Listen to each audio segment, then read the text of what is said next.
Correct. या good morning everyone. आज हम ऐसे व्यक्ति से मिलने वाले हैं जिन्होंने टीचिंग फील्ड में काफी सक्सेस पाया है।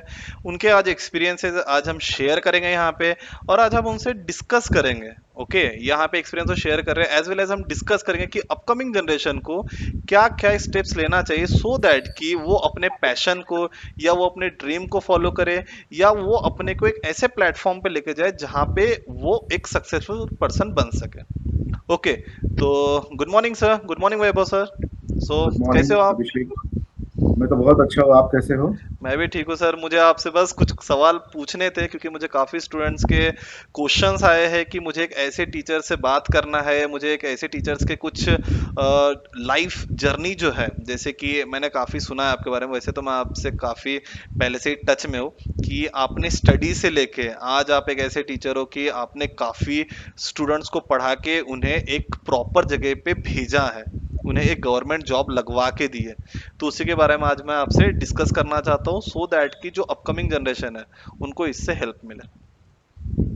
ओके, तो पहला मेरा सवाल बेसिक सा है कि आप अपने एजुकेशन के बारे में थोड़ा गाइड कीजिए हमें, ये बताइए।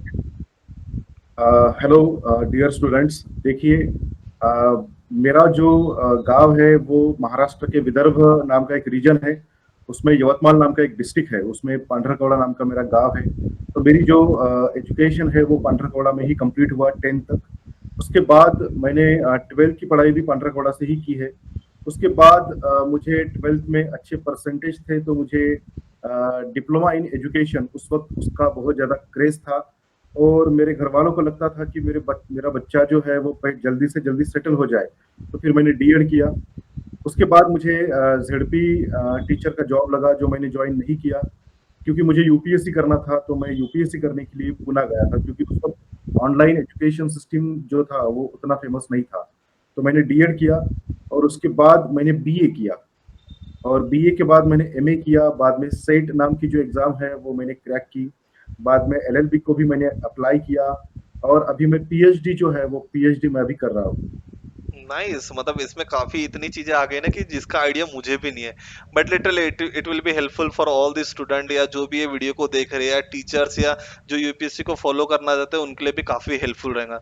तो इसी को मैं जोड़ते हुए एक आपसे सवाल पूछ लेता हूँ कि ये जो आपकी लाइफ जर्नी रही, कि जैसे ये आपको कब ऐसा मतलब ध्यान में आया कि नहीं मुझे, जैसे आपको टीचिंग के लिए जॉब के लिए, जैसे आपको अच्छे परसेंटेज से, एंड आई थिंक आपके ज़माने में, मैं ऐसा बोलूँ, या आपके ज़्यादा ओल्ड नहीं, बट वो टाइम पे अगर आपको अच्छी जॉब मिल रही है, एंड एक पेरेंट्स चाहते हैं कि अगर हम कोई गांव से या कहीं से भी अगर हमें एक अच्छी जॉब मिल रही है कि हमारे काबिलियत पे, तो उसे ज्वाइन कर लेना चाहिए, क्योंकि सभी पेरेंट्स यही चाहते हैं कि हमारे बच्चे जो है काफ़ी अच्छी जगह पे जाए, वो जॉब करे, पैसा कमाए। बट आपने अब जैसे कि बताया कि आपने वो जॉब ज्वाइन नहीं किया, तो आपके दिमाग में कुछ माइंडसेट में प्लान बन रहा था कि नहीं मुझे ये चीज़ें करनी है, मुझ में उतनी कैपेबिलिटी है, मैं कर सकता हूँ, तो ये आपके जहन में कैसे आया? जब मैं 12th में था तो मेरे अंकल थे जो उस वक्त ऑफिसर बने थे एमपीएससी के एग्जाम से। उन्होंने यूपीएससी के लिए भी ट्राई किया था, लेकिन उनके पास समय नहीं था, इसलिए वो क्रैक। उनका जो जर्नी था मैंने वो नजदीक से देखा था। और मेरी स्कूल जहाँ पे थी उसके पीछे ही एसडीएम का ऑफिस था। तो मैं वो जो एसडीएम का जो रुतबा है, उनकी जो वर्क है, या फिर वो सब कुछ चीजें मैं बचपन से देखते आया था। तो मुझे भी लगा कि मैं ऐसा ऑफिसर बनूं, ताकि मेरा जो गांव है वो गांव की जो समस्याएं हैं, या फिर हमारे देश में जो समस्याएं हैं, वो मेरे हिसाब से मैं कुछ ना कुछ मेरा जो योगदान है वो देश के लिए दे पाऊँ।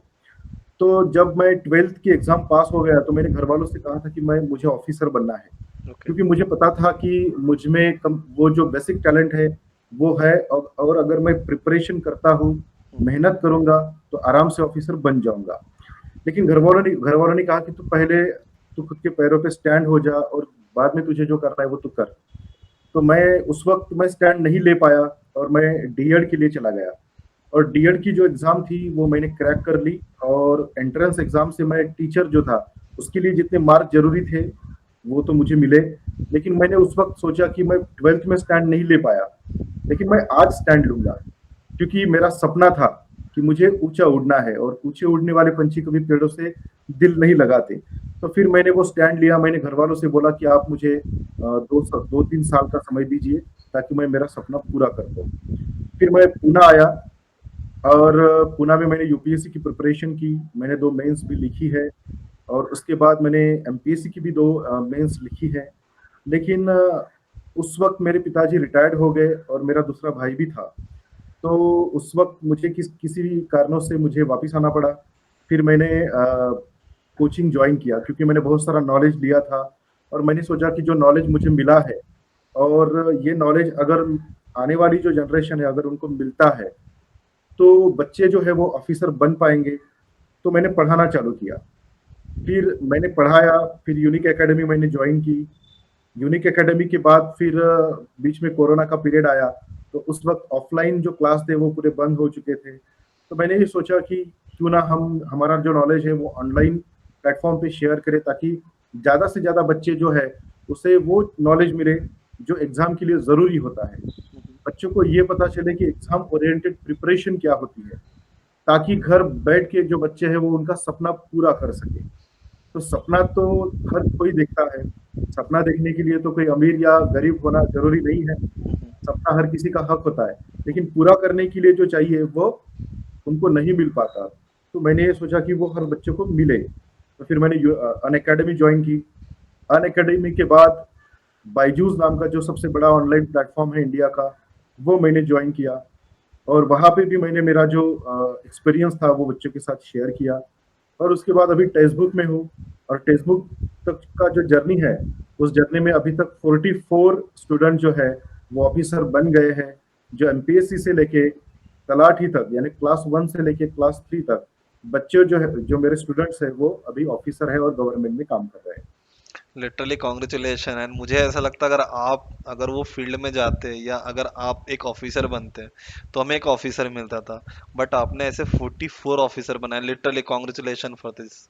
Thanks. Literally it's literally inspiration for everyone कि अगर आप सच में, अगर मैं ऐसा बोलता हूँ कि अगर आप अगर करते थे, ठीक है, एक ऑफिसर बनते थे, तो काफ़ी बेनिफिशियल होता था इस सोसाइटी के लिए एज अ सोशल वर्क, या एज हम बोलते हैं कि कंट्री की ग्रोथ के लिए या स्टेट की ग्रोथ के लिए। ओके, बट आपने आज 44 ऑफिसर वैसे दिए, एंड आपने काफ़ी फेमस प्लेटफॉर्म पे जैसे बाईजूस पे, अन अकेडमी पे, एंड अभी टेक्स्ट बुक में आप पढ़ा रहे हो। तो मुझे इसी से एक रिलेवेंट एक क्वेश्चन आया है कि आपको ऐसा कब कॉन्फिडेंस आया है कि नहीं, मैं टीच कर सकता हूँ एक अच्छे प्लेटफॉर्म पे, मुझ में उतना नॉलेज है कि मैं लोगों को सिखा सकता हूँ, उनको इतना इंस्पिरेशन या इतना मोटिवेशन या इतना नॉलेज दे सकता हूँ सो दैट कि उन्हें गवर्नमेंट जॉब, या जैसे आपने बताया कि एमपीएससी में जो क्लास 1 लेवल से लेकर जिसके नीचे तक के भी वो लोगों ने मुझसे इंस्पिरेशन लेके या मुझसे मोटिवेशन लेके या मुझसे नॉलेज लेके उन्होंने आज एग्जाम क्रैक किए। तो इसके बारे में आप कुछ बोलना चाहते हो? आपको ऐसा कब कॉन्फिडेंस आ गया?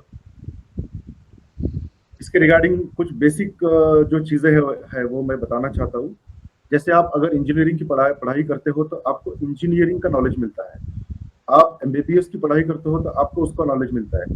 लेकिन जब आप यूपीएससी और एमपीएससी की पढ़ाई करते हो ना तो आपको वो सब चीज़ों का नॉलेज मिलता है जो आपको जीने के लिए या फिर एक अच्छा इंसान बनने के लिए ज़रूरी है। अगर सबसे ज़्यादा नॉलेज अगर आपको कहाँ से मिलता है तो वो यही कॉम्पिटिटिव एग्जाम है जहाँ पे आपको history, geography, polity, economics, science, current affairs सब चीज़ों का नॉलेज मिलता है।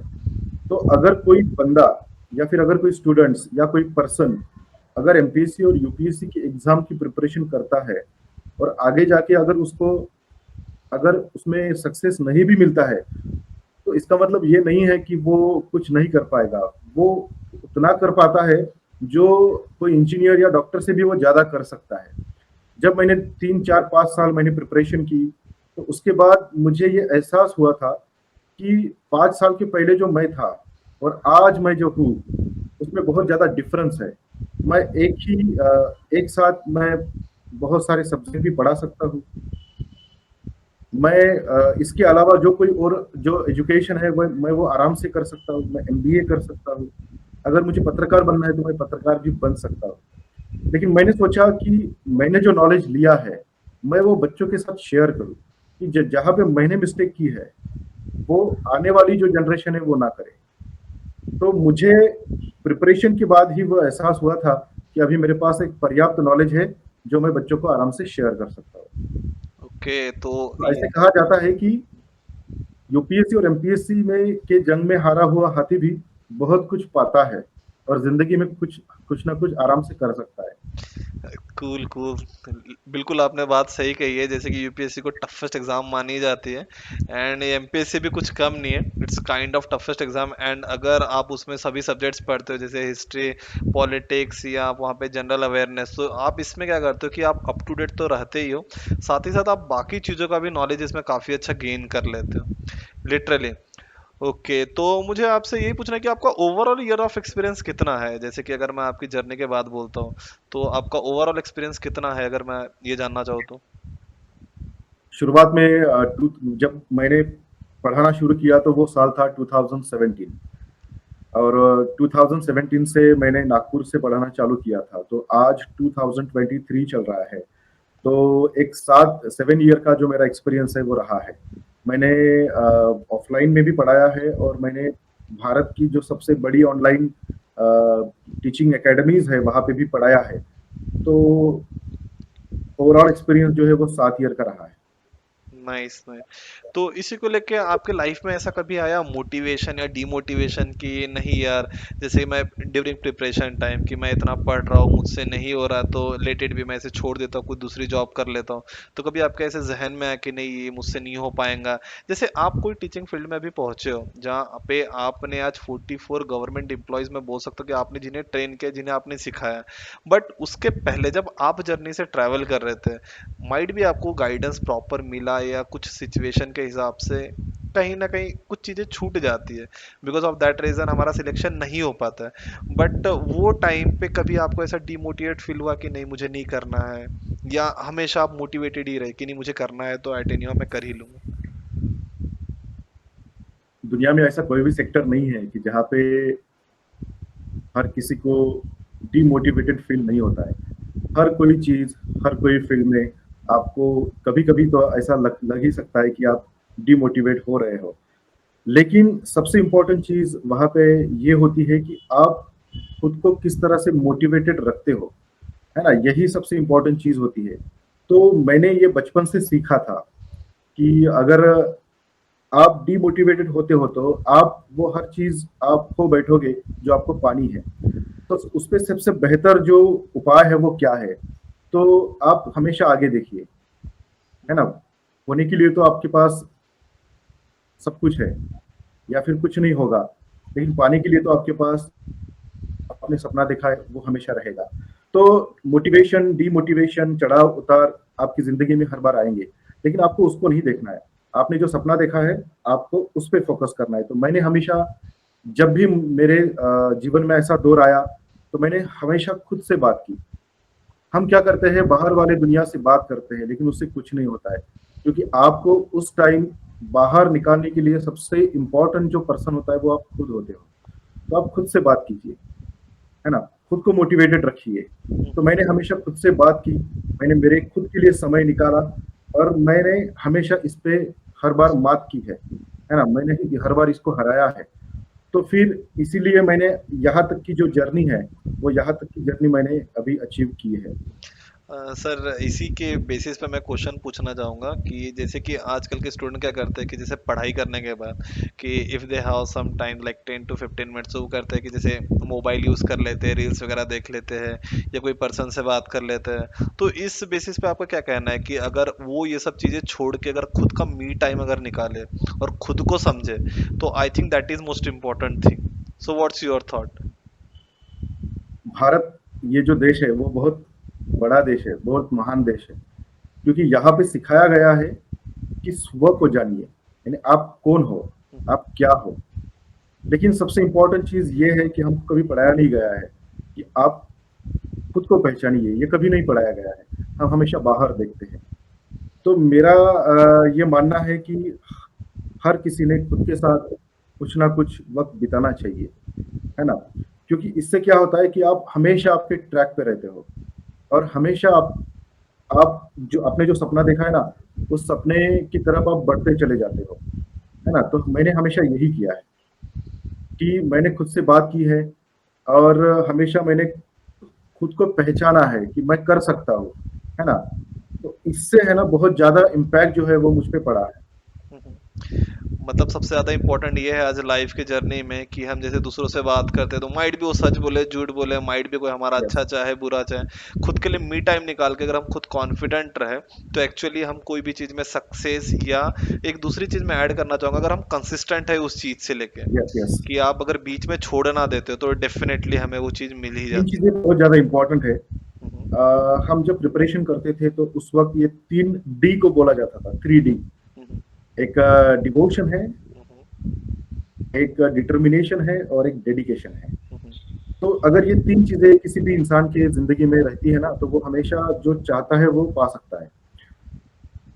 हमने मोबाइल जो है और जितनी भी सोशल मीडिया साइट्स हैं, वो हमारे लिए अच्छे मोटिव के लिए बनाई गई है ना? तो हमें उसका जो यूज़ है, वो जितना है उतना ही करना चाहिए। क्योंकि हमने जब प्रिपरेशन स्टार्ट की थी तो उस वक़्त इसका उतना ज़्यादा इम्पैक्ट नहीं था। लेकिन अभी 2023 में इसका बहुत ज़्यादा इम्पैक्ट है। हर कोई उससे इन्फ्लुएंस है। लेकिन मुझे लगता है कि बच्चे ने इंटरनेट यूज़ ही करना चाहिए, लेकिन किसके लिए यूज़ करना चाहिए? कि उसने जो सपना देखा है उसके लिए यूज़ करना चाहिए। अगर वो ये करता है तो उसका उसको सबसे ज़्यादा फ़ायदा होगा। और दूसरी बात कि किसी को भी अगर अपने ज़िंदगी में अपने सपनों के रास्ते चलना है, तो उसको जो ध्यान है, जो हम बोलते हैं, वो ध्यान करना चाहिए। हमने इसको कभी नहीं समझा है, लेकिन अगर आप करते हो, तो हमेशा आप अपने सपनों को पाने के लिए कॉन्संट्रेट रहोगे। ओके। मुझे आपसे एक स्किल्स के बारे में रिगार्डिंग बात करनी थी कि एक टीचर वो है जो क्रिएटर है, जैसे कि अभी हमने हुँ, आपसे पहले ही बात किया तो आपने बताया कि 44 गवर्नमेंट एम्प्लॉयज या जैसे क्लास 1 से लेकर उसके नीचे तक के आपने सभी को दिलवाया है या उनके लिए आपने मेहनत की है। तो ये जो स्किल्स है, जो रिक्वायर्ड स्किल होता है, लाइक अगर मैं आज सर्टिफिकेशन कर लेता हूँ, आज मैं बोल देता हूँ मेरे पास डीएड की डिग्री है, बीएड की डिग्री है, मेरे पास इसकी डिग्री है, उसकी डिग्री है, बट वो मैटर नहीं करता अगर आप अपने स्टूडेंट को हैंडल नहीं कर सकते, अगर आप स्टूडेंट को पहचान नहीं सकते हो, अगर आप अपने आप को अपडेट नहीं कर सकते as per the requirement of the generation, क्योंकि जनरेशन को आज क्या चाहिए, कैसे टेक्स्ट टैक्स है, ये जैसे यूपीएससी का एमपीएससी का पैटर्न हमेशा से चेंज आते रहा है, तो आपने खुद को अपडेट रखने के लिए या स्किल्स इंप्लीमेंट करने के लिए, जैसे आप स्टूडेंट्स को पढ़ाते हो तो उतना कॉन्फिडेंट रहना चाहिए, जैसे आप प्लेटफॉर्म्स पे पढ़ाते हो तो काफी स्टूडेंट होते हैं, नंबर ऑफ क्वेरीज होते हैं, नंबर ऑफ चीजें उनके माइंडसेट में चलते रहते हैं, हमारे भी माइंडसेट में चलते रहते हैं, that time sometimes we feel nervousness, but उसे आपने कैसे ओवरकम किया, या जो स्किल्स है उसे आपने कैसे इंप्लीमेंट किया? डार्विन नाम का एक सबसे बड़ा एक साइंटिस्ट था, एक मानववंशीय शास्त्रज्ञ बोलते हैं हम उसको। उसने कहा था कि जो ताकतवर ताकतवर होगा, वही ज़िंदा रहेगा। तो आदमी ताकतवर कब बनता है या फिर कब रहता है? जो खुद को अपडेट करते रहता है। यस। तो ये जो चीज़ है वो मैंने यूपीएससी और एमपीएससी की जब मैंने प्रिपरेशन की थी तो उस टाइम पे मैंने वो सीखी थी। और जब मैंने वो पढ़ाना जब चालू किया, क्योंकि हर किसी इंसान के ज़िंदगी में 2 फेज़ होते हैं। एक वो थ्योरी पढ़ता है और दूसरी जो उसको अब जब इम्प्लीमेंट करने की बारी आती है, तो दोनों फेज़ से वो सीखता है। ये तो मैंने थ्योरी से सीखा था। जब मैं पढ़ाने के लिए गया, तो फिर मैंने वहाँ से भी वो सीखी, क्योंकि बच्चे मुझे बहुत ज़्यादा क्वेश्चन करते थे और मैंने जो सीखा था, उसके भी बाहर बहुत सारी दुनिया है। जब हम कभी भी इम्प्लीमेंट करने के लिए जाते हैं या फिर रियल टाइम दुनिया में जाते हैं, तो वहाँ पे हमें हर टाइम अपडेट रहना पड़ता है। अगर आप अपडेट नहीं रहोगे, तो आप बाहर फेंक दिए जाओगे। तो मैंने हमेशा खुद को बताया, मैंने डिसिप्लिन में रखा खुद को कि मुझे हर चीज़ में अपडेट रहना है। और जो बच्चे जानते हैं उससे मुझे और एक जो स्टेप है वो आगे रहना है, ताकि मैं बच्चों को वो दे सकूं जो एग्जाम में पूछा जाता है, क्योंकि यूपीएससी जो है वो हमेशा एक स्टेप आगे ही रहती है। Yes yes. हाँ, जो सवाल पूछे जाते हैं, जो हम प्रेडिक्ट करते हैं, उससे अलग सवाल आते हैं, क्योंकि यूपीएससी और एमपीएससी हमेशा एक स्टेप आगे ही रहती है। तो मैंने खुद को अपडेट रखा, क्योंकि मैं जानता था कि अगर मुझे जिंदा रहना है, क्योंकि ये पूरी दुनिया जो है वो कंपटीशन है। डॉक्टर है, इंजीनियर है, साइंटिस्ट है, हर किसी फील्ड में अगर वो आदमी अपडेट नहीं रहता है, तो वो बाहर फेंक दिया जाएगा। तो मैं बच्चों को यही बोलूंगा कि आप अपडेट रखिए खुद को, कि दुनिया से एक कदम आगे नहीं रहोगे तो कम से कम दुनिया के एक कदम साथ रहिए, है ना? तो मैं हमेशा ये खुद को बताता था, और जब मैं फील्ड पे पढ़ाता था तो उस टाइम भी मुझे वो रियलाइज होते रहता था कि आपको अपडेट रहने की जरूरत है, और हर हर किसी चीज में ये इम्पोर्टेंट है। ये डार्विन थ्योरी मैंने 9th क्लास में पढ़ी थी, मुझे अच्छी तरीके से याद है, बायोलॉजी में पढ़ा था कि जो सबसे ताकतवर है वो ही सरवाइव करेंगे। बट लिटरली ये पॉइंट सुन के मुझे काफी अच्छा लगा कि आपने हम्म, एग्जाम्पल भी ऐसे रिलेट किए हैं कि बच्चा जैसे 9 10 से भी अगर कुछ पढ़ता है तो सिलेबस तो प्रैक्टिकल चीजें पढ़ के भी उसे रियल लाइफ में कैसे इम्प्लीमेंट करे, रियल लाइफ में उसे कैसे मोटिवेशन बनाए। लिटरली आपका ये काफी अच्छा कॉन्सेप्ट लगा मुझे। इसमें और एक चीज मैं ऐड करना चाहता हूँ कि एक ऐसा दौर था कि नोकिया पूरे दुनिया का डॉन था, यस यस। लेकिन एंड्रॉयड सिस्टम को वो अपडेट नहीं कर पाया। हम्म। और सैमसंग का जो खुद का जो अस्तित्व था वो उस टाइम कुछ नहीं था। हम्म। आज 10-15 साल के बाद सैमसंग दुनिया का डॉन है और नोकिया कुछ भी नहीं है। उल्टा हो गया, यस यस। तो बच्चों ने ये सीखना चाहिए, उन्होंने केस स्टडी करनी चाहिए। बच्चों ने मोबाइल पे रहने के बाद वो रील देखने की बजाय वो केस स्टडी पढ़नी चाहिए, ताकि उनके जिंदगी के लिए मोटिवेशन मिले और वो एहसास हो कि अपडेट रहना कितना जरूरी है। यस। इसीलिए अगर डिजिटलाइजेशन हो रहा है तो उसके बेसिस पे अगर हम खुद को अपडेट रखते हैं, so that will be a more helpful और useful for all the students और for the upcoming generation. Yes. Yes cool. And मुझे आपसे एक जैसे मुझे है ना काफ़ी क्वेश्चंस आते हैं कि सर जैसे मैकेनिकल इंजीनियरिंग कर लूँ, मैं आईटी में कर लूँ, या मैं टीचिंग फील्ड में चले जाऊँ, या रिसर्च फील्ड में चले जाऊँ, या डॉक्टर फील्ड में चले जाऊँ। बट ये क्वेश्चन ठीक है, अगर उनके इंटरेस्ट पॉइंट ऑफ व्यू से आते हैं तो that that I can manage. But उनका ऐसा रहता है कि नहीं सर, मेरा एक फ्रेंड है जो आईटी में जॉब करता है, उसको काफ़ी अच्छा पे है। एक मेरा फ्रेंड है डॉक्टर में, उसे अच्छा पे है। एक मेरा फ्रेंड टीचिंग में, उसे अच्छा पे नहीं है। या कोई एक मेरा फ्रेंड है जो फार्मेसी किया, उसका अच्छा पे नहीं है। तो आपको इस चीज पे क्या बोलना है कि at the end money matters करता है या पीस ऑफ माइंड मैटर करता है? क्योंकि अगर हम अपने पैशन को फॉलो करते हैं, that literally gives us a peace of mind as well as पैसा। ऐसा नहीं कि नहीं आता है, but what's your thought? Either we should follow our passion और we should go for like money. What's your thought? हम जब यूपीएससी की प्रिपरेशन जब कर रहे थे, तो हमने एक स्टेटमेंट सुना था, पढ़ा था कि अगर आपको जहाँ इंटरेस्ट है, अगर वो चीज आपको मिलती है, तो आपकी जो जर्नी है वो एक मूवी की तरह होगी, जिंदगी की जर्नी, यस। जो जहाँ पे सब कुछ खुशहाल है। आपको लगेगा भी नहीं कि आप ये कर रहे हो। और अगर आपके मन के हिसाब से अगर कोई चीज आपको नहीं मिलती, आपका सपना नहीं मिलता है, और आप सिर्फ पैसे के लिए उसके पीछे जाते हो, तो फिर पूरा जिंदगी भर आपको ऐसा लगेगा कि आप स्ट्रगल ही कर रहे हो। जिंदगी एक सिक्के की तरह है, अगर आप उसको एक बाजू से देखोगे तो आपको लगेगा पहले कि ये पैसा जरूरी है, लेकिन कुछ टाइम के बाद आपको लगेगा कि अरे नहीं, पैसा जरूरी नहीं था, मेरी पैशन जरूरी थी। तो यह हर किसी के साथ होता है, लेकिन जब वो ये डिसीजन लेता है, जब वो यंग होता है, तब उसको ये रियलाइज नहीं हो पाता है। तो ये सबसे बड़ा प्रॉब्लम है। मैंने हमेशा मेरे पैशन को चुना। मेरी जो फील्ड है उसमें हर किसी को लगता था कि इसमें पैसा नहीं है और यहाँ पे मेरी लाइफ सेट नहीं हो सकती है, क्योंकि इंडिया का जो अभी ट्रेंड चल रहा है तो वो सब पैसे के पीछे भाग रहे हैं। मैं आने वाली जनरेशन जो है उनको मैं एक सजेशन देना चाहता हूँ कि आप पैसे के पीछे मत भागिए, पैसा तो हर जगह है। आप अपने पैशन को फॉलो कीजिए। अगर आप अपने पैशन को फॉलो करते हो तो आप उस जगह पे सबसे बेहतर रहोगे। और अगर आप आपके पैशन को फॉलो नहीं करते हो तो आप उस जगह रहोगे जहां आप बेहतर नहीं होगे, है ना। तो हमेशा बेहतर ही टिक पाता है लॉन्ग टर्म के लिए। तो आप ये जानिए, आज मैं जहां पढ़ा रहा हूँ उस फील्ड में इंजीनियर और डॉक्टर से भी ज्यादा पैकेज है। तो नाइस। ये बहुत लोगों को नहीं पता है। मेरे खुद के दोस्त हैं जो इंजीनियर हैं, जो डॉक्टर हैं, जिन्होंने आईआईटी से इंजीनियरिंग किया था। आज वो उन्होंने यूपीएससी की प्रिपरेशन की, किसी वजह से नहीं हो पाए हैं, लेकिन आज वो जो पढ़ाते हैं तो बहुत सारे कलेक्टर, आईपीएस ऑफिसर उनके स्टूडेंट्स हैं, और वो जहाँ पे पढ़ाते हैं वहाँ पर पैकेज भी उनसे ज़्यादा है। तो ऐसा नहीं है। आप हमेशा आपके पैशन को फॉलो कीजिए। आप नॉलेज जो है उसको कलेक्ट कीजिए, क्योंकि नॉलेज स्ट्रेंथ है। और ये आज नहीं, ये हजारों सालों से बोला गया है कि नॉलेज जो है वो स्ट्रेंथ है। तो आप नॉलेज के पीछे भागिए, आप काबिल बनिए। बाकी जो चीजें हैं वो अपने आप आपके पास आएगी। मैंने कभी नहीं सोचा था कि मेरे पास मेरा खुद का घर होगा, मेरे पास मेरी खुद की कार होगी, लेकिन ये सब कुछ चीजें चीजें जो है वो सेकेंडरी है। अगर आपको पूरी जिंदगी भर आपको जीना है तो आपको पैशन और नॉलेज, ये दो चीजें जो है वो सबसे जरूरी है। ओके, तो एक थॉट है, नॉलेज इज पावर। ये यस। मतलब सही थॉट है, बिल्कुल सुटेबल थॉट है और सही थॉट है। तो ये तो स्टूडेंट के लिए एक मैसेज हो गया कि उनके पैशन फॉलो करना चाहिए। डू हैव एनी मैसेज, या तुम्हें एक कुछ ऐसा मैसेज पेरेंट्स के लिए देना है? क्योंकि कैसा होता है ना, मैंने काफी स्टूडेंट देखे हैं, तो उनके पेरेंट्स उन्हें बोलते हैं कि जैसे आपको इंजीनियरिंग करना है, जैसे मैं गवर्नमेंट एम्प्लॉय तो आपको गवर्नमेंट एम्प्लॉय में बनना है, या जैसे मैं अगर एमपीसी कर रहा हूँ तो आपको एमपीसी करना है, जैसे मैं टीचर हूँ तो तुम्हें टीचर बनना है, मैं डॉक्टर हूँ तो तुम्हें डॉक्टर बनना है।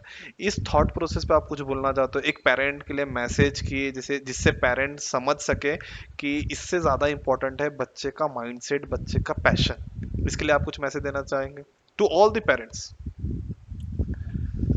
हर किसी बच्चे के जीवन में उसके पेरेंट्स का सबसे बड़ा योगदान होता है, यस, यस, क्योंकि वो जो इनफॉर्मली जो सीखता है ना, वो घर से ही सीखता है। यस, यस, अगर कोई बच्चा आगे जाके अगर कुछ बनता है ना, सिर्फ कोई मुकाम नहीं, वो खुद एक अच्छा इंसान बनता है ना, तो उसकी शुरुआत भी घर से ही होती है। यस, यस, बीच में एक मूवी आया था, थ्री इडियट नाम का। यस, यस, ये तो मूवी है, हम हर कोई उसको मूवी की तरह ही देखता है, लेकिन उसमें एक मैसेज दिया गया था कि जिसमें फरहान जो था उसको वाइल्ड लाइफ फोटोग्राफर बनना था, लेकिन उसके पिताजी ने उसको आईआईटी में भेजा था। मेरा ये मानना है कि आज भारत में जो ट्रेंड चल रहा है, वो ये चल रहा है कि सबसे पहले तो वो उसको सेफ करेगा। हर हर किसी पेरेंट को लगेगा कि मेरा बच्चा पहले सेफ होना चाहिए। दुनिया में कोई भी सेक्टर सेफ नहीं है, सबसे पहली बात। दूसरी बात कि उसको जल्दी से जल्दी नौकरी लगनी चाहिए। वहां तक सब कुछ खत्म है, उसके आगे कोई नहीं सोचता है। उसके आगे कुछ सालों के बाद हमें ये रियलाइज होता है कि अरे नहीं, मुझे तो वो वाली चीज करनी चाहिए थी, लेकिन मैंने ये करा। क्योंकि हमें कभी भी ये नहीं सिखाया गया है कि आप दूर का देखिए, है ना। जिंदगी में दो रास्ते होंगे, एक बहुत इजी होगा और दूसरा बहुत कठिन होगा, लेकिन हमेशा आपका जो एम है ना, वो कठिन रास्ते पे ही होगा। तो मेरा हर किसी बच्चे के पेरेंट को ये कहना है कि आप अपने बच्चों पे अपनी खुद की जो मर्जी है वो कभी भी मत लादिए उस पे। उसको आप सिर्फ ऑब्जर्व कीजिए कि उसका जो माइंड है वो किस तरह झुक रहा है ना। उसकी जो पर्सनालिटी है, क्योंकि वो खुद को नहीं समझेगा उस वक्त। उसको समझने वाला जो सबसे बड़ा इंसान होगा, सबसे नजदीकी इंसान होगा, वो पेरेंट्स ही होंगे। तो आप उसको सिर्फ ऑब्जर्व कीजिए, और ऑब्जर्व करने के बाद उसको सिर्फ आप गाइड कीजिए। आपकी इच्छाएं उस पर मत थोपिए, क्योंकि आपका बच्चा आगे जाके वो करेगा लेकिन वो फ्रस्ट्रेट होगा। आज देखिए कितने सारे एग्जाम्पल है कि उनके पास सब कुछ होने के बाद भी वो सुसाइड कर रहे हैं या फिर जिंदगी में फ्रस्ट्रेट है। आप एक अच्छा गाइड बन के उसको प्रॉपर गाइडेंस कीजिए, और उसको जो लगता है वो करने दीजिए। आप उसको वो सिखाओ कि तू नॉलेज जो है वो नॉलेज गेन कर, क्योंकि नॉलेज यही पावर है। अगर वो अच्छा नॉलेज किसी भी फील्ड में लेता है ना, तो वो बहुत बड़ा इंसान बन सकता है। इससे ज्यादा मैं कुछ नहीं यस, कहूंगा। Nice thought. क्योंकि मुझे भी यही लगता है कि if someone having the knowledge then he or she can survive anywhere. ऐसा नहीं है कि अगर जैसे कि एक हवा सा बन चुका है कि आप ये फील्ड में जाओगे तो ही पैसा है।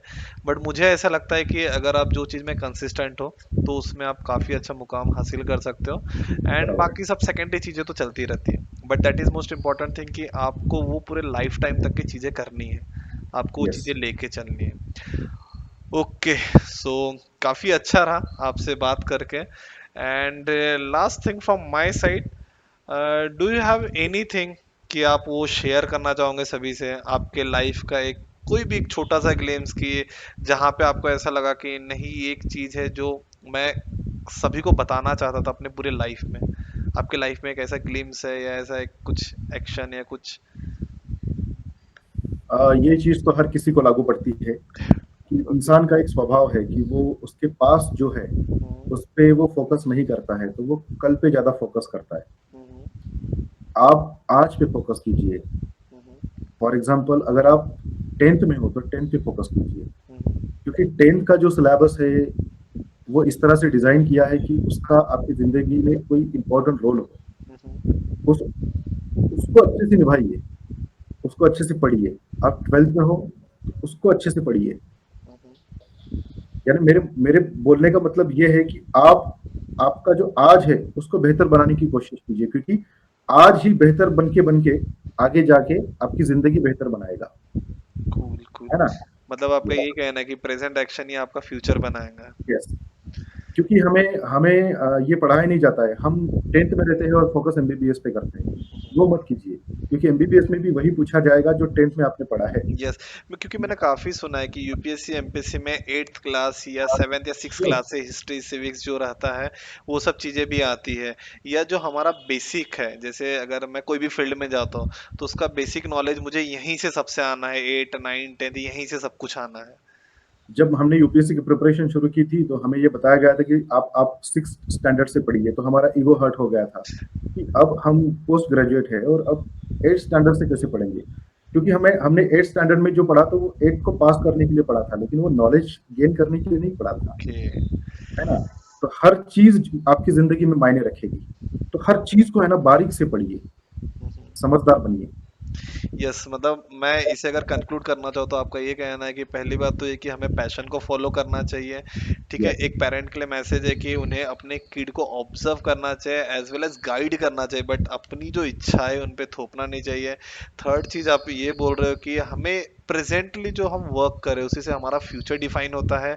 अगर हम फ्यूचर को ही लेके बैठ जाए तो हम अपना प्रेजेंट भी उसी चीज में खराब कर सकते हैं। इस चीज को मैं कंसोलिडेट करता हूँ। और फोर्थ पॉइंट मैं ये बोलना चाहूंगा कि आपने जैसे मुझे डिफाइन करके बताया कि डॉक्टर हो, इंजीनियर हो या टीचर हो, सबका एक अलग जगह पे इंपॉर्टेंस है।